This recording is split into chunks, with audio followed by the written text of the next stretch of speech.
बज गया है मध्य प्रदेश में चुनावी बिगुल।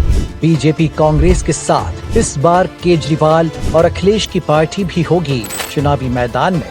किसको मिलेगा जनता का समर्थन और किसको मिलेगी मात? एमपी एक्सप्रेस न्यूज की रहेगी पल पल नजर। चुनाव का सबसे तेज अपडेट देखिए सिर्फ एमपी एक्सप्रेस लाइव टीवी पर। नमस्कार, आप देख रहे हैं एमपी एक्सप्रेस लाइव टीवी और मैं हूं हिंदू सिंह यादव।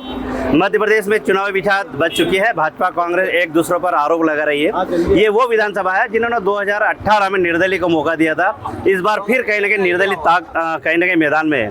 हमारे साथ में भारतीय जनता पार्टी के ये कहें कि एक मंजे मंजाए नेता है। हम इनसे जानना चाहेंगे किन मुद्दों को लेकर आप जनता के बीच जा रहे हैं। हम जनता के बीच में विकास के मुद्दे लेकर के जनता के बीच में पहुंच रहे हैं।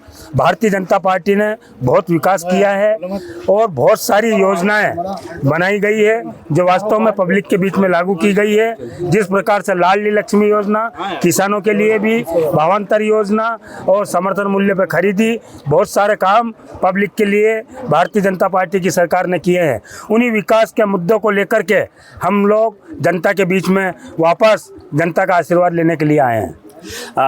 अगर ये आपके विपक्ष का आरोप है एमपी में कि अगर भाजपा ने विकास किया होता या शिवराज एक लोकप्रिय चेहरा होता तो फिर उसके नाम पे चुनाव क्यों नहीं लड़ा जा रहा है? ये तो भारतीय जनता पार्टी का अपनी एक रीति नीति है। भाजपा ने अगर तय किया तो वास्तव में जो भी चुनाव जीत के आएगा, लोकतंत्र में सब जनता ही सब कुछ है और जनता जो विधायक चुन के आएंगे, जो वो तय करेंगे, वही अगला मुख्यमंत्री होगा। चलो, हमारे साथ में राकेश भी है। ये बताया कि आज भी सुस्नेर स्वास्थ्य विभाग को लेकर कहाँ पिछड़ा हुआ है?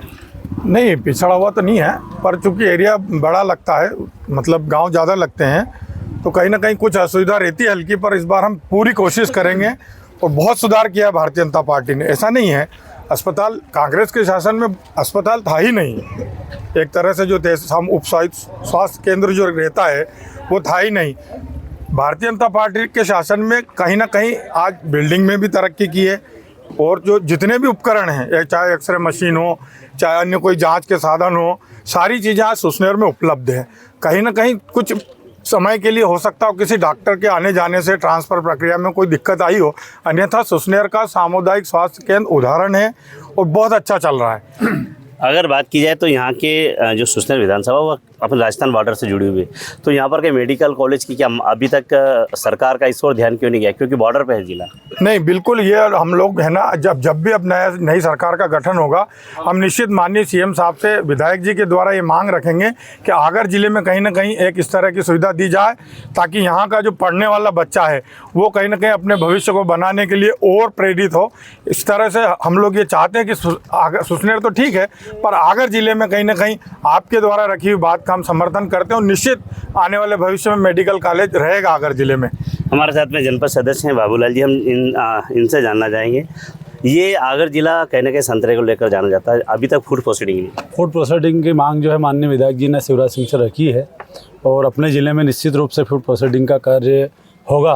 फूड प्रोसेसिंग के लिए मंडियाँ चालू होगी। विधायक जी ने शिवराज सिंह जी से मांग भी रखी। जिला पंचायत सदस्य जी से लेंगे, आखिर किसानों में आक्रोश क्यों है? उनके फसल के दाम सही नहीं मिल पा रहे हैं। दाम तो बिल्कुल सही साठ मिल रहे हैं सरकार में।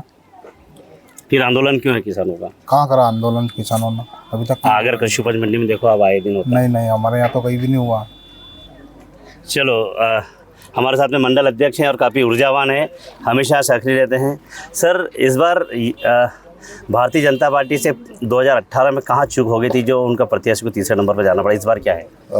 ये तो जनता का जो मांग थी वो हो सकता है उनको जो चेहरा दिया था उनके ऊपर हम कहीं ना कहीं पिछड़ गए। बाकी हमारे यहाँ भारतीय जनता पार्टी का गढ़ है और हमेशा भारतीय जनता पार्टी की सीट रही है और वर्तमान में भारतीय जनता पार्टी बहुमतों से जीत रही है। और आपने माननीय लक्ष्मण सिंह जी से एक विषय सवाल पूछा था, कौन मुद्दे पे भारतीय जनता पार्टी चुनाव लड़े।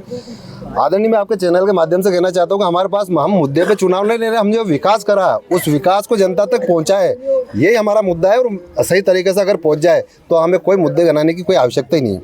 भारतीय जनता पार्टी ने विकास ही इतना करा है कि उनके पास में अनेकों विकास करा। लेकिन आज अगर बात की जाए विकास की बात की जाए, किसानों की भी बात की जाए, तो किसानों को फसल बीमा क्यों नहीं मिला है? किसानों का ये प्रीमियम कटती है किसानों की, और पिछली बार भी 2 बार का बीमा मिल चुका है। इस बार कहीं ना कहीं छूट हुई है, तो माननीय मुख्यमंत्री जी ने इसका सर्वे करवा के विधायक जी ने मुख्यमंत्री जी के आगे पेश भी किया है। पर हमारे यहाँ की कृषि मंडी की जो उपज आती है, वहाँ का जो आंकड़ा लेकर के हमने प्रस्तुत करा था यहाँ से, उस आंकड़े के आधार पर हमारे यहाँ फसल में कोई ज़्यादा नुकसान नहीं था, इसलिए वो बीमा की चूक हुई। अच्छा, कर्ज माफी को लेकर क्या कहेंगे आप?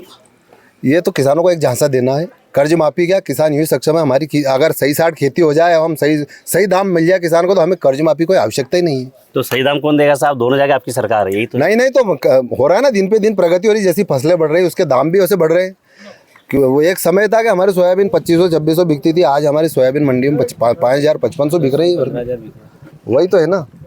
चलो, एक और हमें प्रश्न करूँगा। आप ये बताइए, राधेश्याम जी की लाडली बहना मतलब जो योजना है कितना असरदार हो रही है? लाडली बहना योजना मध्य प्रदेश में 1 नंबर पे है, और मध्य प्रदेश में सरकार बनने जा रही है भारतीय जनता पार्टी की, और इसी की देन लाडली बहना योजना सफल होगी हमारी। चलो, लक्ष्मण सिंह जी से आपसे एक और थोड़ा कड़वा प्रश्न है। बीजेपी हमेशा गुटबाजी में क्यों आती है 2018 में, और इस बार बीजेपी के बड़े चेहरा मैदान से क्यों गायब है? भारतीय जनता पार्टी में कोई गुटबाजी नहीं है। ये एक लोकतांत्रिक पार्टी है। कुछ मतभेद हो सकते हैं, लेकिन परंतु मैं यूँ कहूँगा कि भारतीय जनता पार्टी में कोई गुटबाजी नहीं है। छोटे मोटे मनमुटाव होते हैं, उनको मिल बैठ करके हम निपटा लेते हैं। 2018 में भी आपसे मेरी चुनाव में बात हुई थी, जब आप मुरलीधर पाटीदार जी के प्रचार कर रहे थे।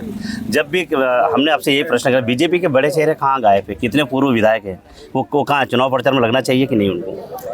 आपका कहना है कि भारतीय जनता पार्टी के पूर्व विधायक चुनाव प्रचार में लगे हुए हैं। मैं यूँ कहता हूँ कि अभी हमारे साथ में मुरलीधर जी पाटीदार जी थे, वो अभी यहाँ से कोई काम आ गया इसलिए गए, नहीं तो सवेर से सतत वो हमारे साथ ग्रामीण क्षेत्रों के दौरों में है। फूलचंद जी नलखेड़ा में काम करना है। हाँ, इतना ज़रूर है कि एक पूर्व विधायक हमारे संतोष जी जोशी जरूर, वो उनकी इच्छा से चुनाव लड़ रहे हैं, उनको पार्टी ने बाहर भी किया है। संतोष जोशी जी तो ऐसे है साहब कि आपके भारतीय जनता पार्टी के वरिष्ठ नेताओं को चैलेंज कर रहे हैं कि मैं 6 महीने 8 महीने पहले इस्तीफा दे चुका और मुझे आप पार्टी से निष्कासित कर रहे हैं। मुझे दया आती है भारतीय जनता पार्टी के नेताओं की। देखो, भारतीय जनता पार्टी एक ऐसी पार्टी है जो एक जमीनी स्तर से कार्यकर्ता उठ के आता है। इसमें ये किसी का व्यक्ति विशेष की पार्टी नहीं है, ये एक जनता की पार्टी है। और जनता इसमें चाहे संतोष जोशी जी जो है वो उनकी मांग थी कहीं ना कहीं, और वो 6 महीने पहले वो इस्तीफा भी दे चुका है। पार्टी ने उनको सब कुछ दिया है। आज जो देन है माननीय संतोष जोशी जी की पार्टी की देन है कि वहाँ यहाँ पे आए, विधायक बने, और वर्तमान में उनकी पूरे क्षेत्र में एक छवि बनी है, वो विधायक की वजह से बनी है। तो मेरा तो संतोष जोशी जी से भी ये कहना है कि आपको पार्टी के साथ ऐसा नहीं करना था। बाकी ये व्यक्तिगत विचार है उनका, लड़े चुनाव, कोई दिक्कत नहीं, उन्होंने इस्तीफा दिया है, पार्टी ने भी उनको 6 साल के लिए पार्टी से बाहर कर दिया है। ये आप कितनी बड़ी मतलब वो मानते चुनौती? नहीं, हम ऐसी चीज़ों को कोई चुनौती नहीं मानते। क्या चुनौती हमारे आगे, जब भारतीय जनता पार्टी ने उनको विधायक बनाया और वो अगर निर्दलीय चुनाव लड़े तो उनका मत है, पार्टी का कोई व्यक्ति उनके साथ नहीं है, और हम उनको कोई चुनौती नहीं मानते। हमारी नज़र में क्या चुनौती, हमारा तो सिर्फ कमल का फूल है। जो कमल का फूल लेकर आएगा उनके साथ पूरी क्षेत्र की जनता है।